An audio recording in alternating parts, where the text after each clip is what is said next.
Burning Books with Beck Rubin.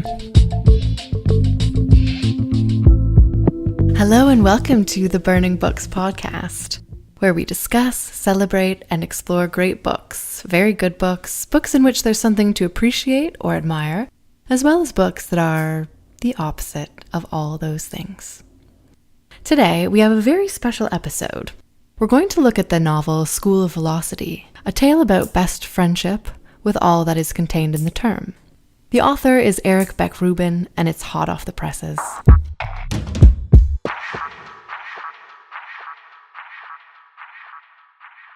Best friendship with all that's contained in the term.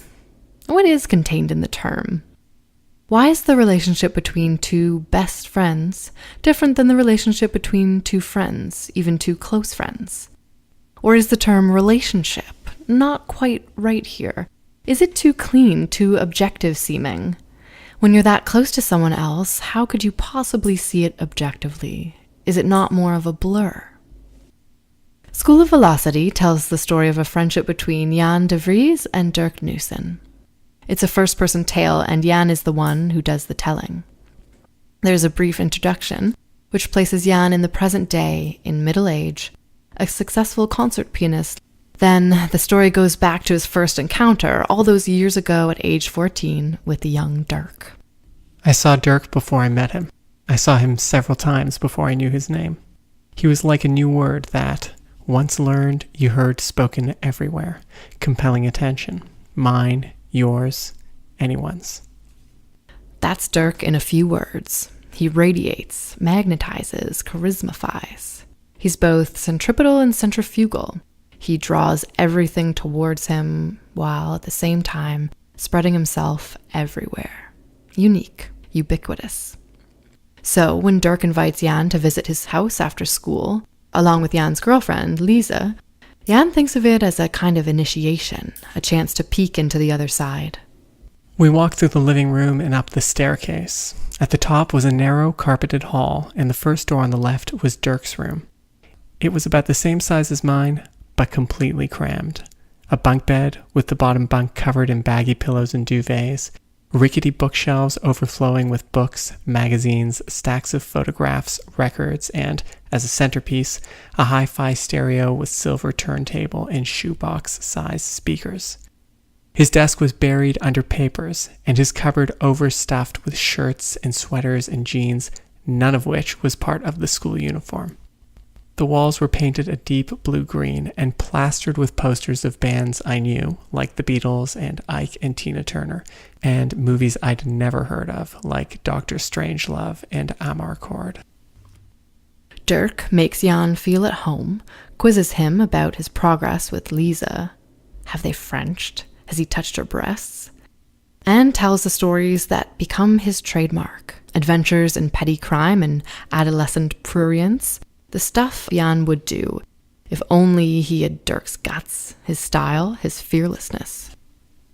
But it's not just Jan who admires Dirk, it's Lisa too. And before Jan can figure out the purpose of the visit to Dirk's house, he finds that Lisa has dumped him and taken up with the magnetic and charismatic Dirk. So it was all a setup, right? Dirk playing the friend, getting close, and deftly cutting Jan out of the picture. Well, yes and no. The person being cut out of the picture was Lisa, not Jan. Just as soon as Dirk begins to date her, he drops her. And it's like water off a stone to Dirk, who once again draws Jan into his world. Coincidentally, or so it seemed at the time, I began to see even more of Dirk. At the start of the school day while locking up my bike, between classes while walking through the halls, during lunch hour in the cafeteria at the next table over. Mr. Everywhere, with an unlit cigarette in his mouth, laughing louder than anyone else after jokes, low-fiving friends and strangers, air-pistoling imaginary targets, all long strides and billowing shirts.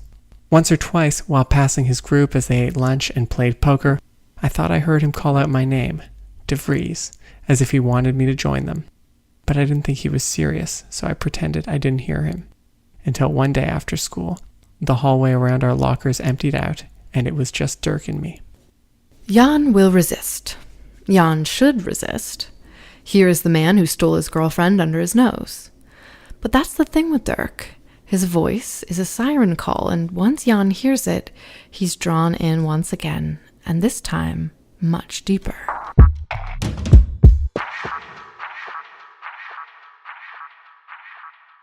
The depths, the contours, the highs, and the opposites of those highs are the subject of the greater part of this short novel.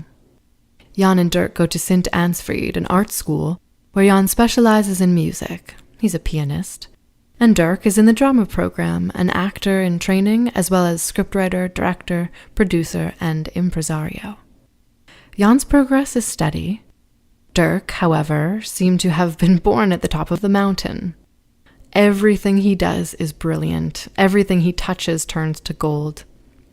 It culminates in the big splash that Dirk makes with his last theatrical production, Gargantua Redux.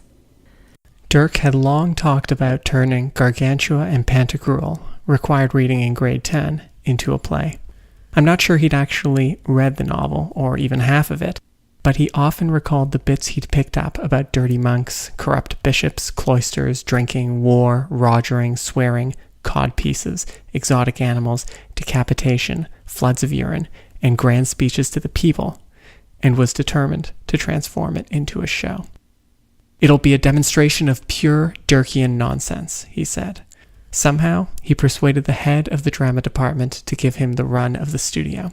He wrote up a script and cast everyone from his class, Pim, Perm, Beata, even Lise, putting himself in the lead as Gargantua. He moved the story to a Japanese setting, included a silent chorus, and left stretches of dialogue in the original French.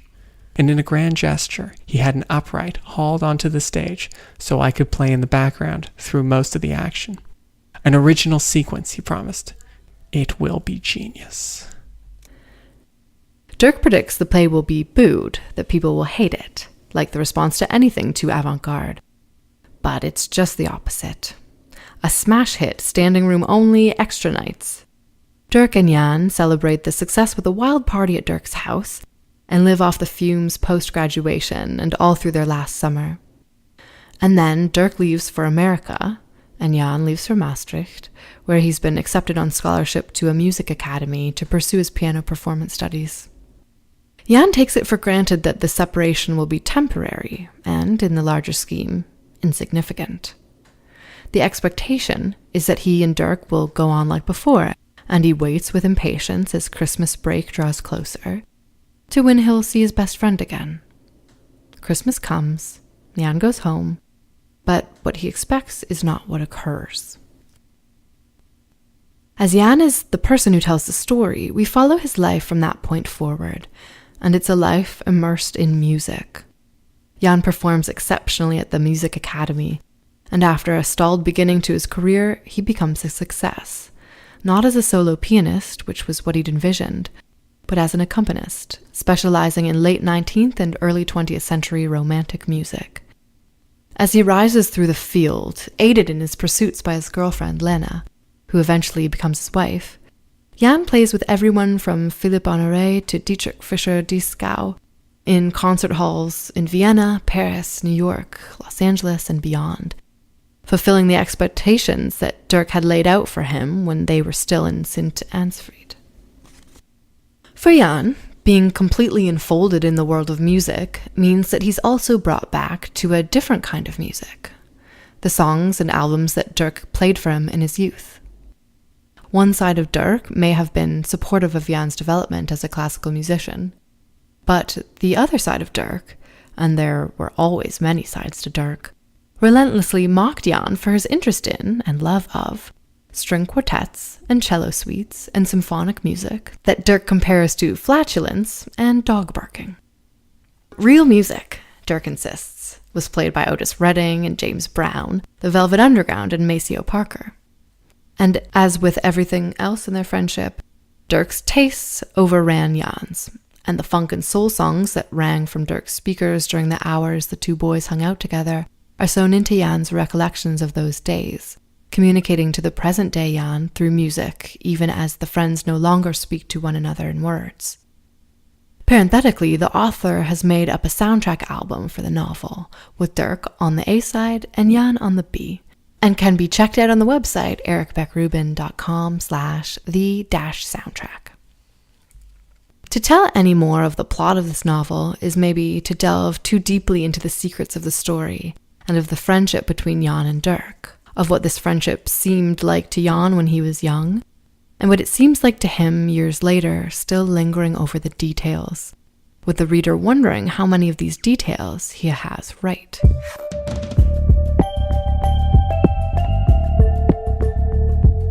Thank you for listening. Next up on Burning Books, we'll be returning to the To Trilogy or Not to Trilogy season, which looks at novels that form parts of trilogies. Richard Ford, Ford Maddox Ford, Pat Barker, Elena Ferrante, Amitav Ghosh, Roddy Doyle, and Josip Novakovic look out. Burning Books is part of the Litopia network of podcasts, and you can hear back episodes, subscribe, and reach us there via the Email the Show button, all by going to litopia.com, spelled the way it sounds, and following the link to Burning Books. On Facebook, he can be reached at facebook.com/Eric Beck Rubin.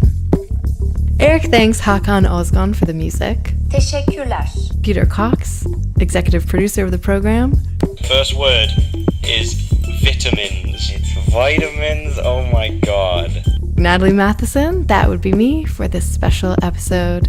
Okay, cool. And as always, go Jays.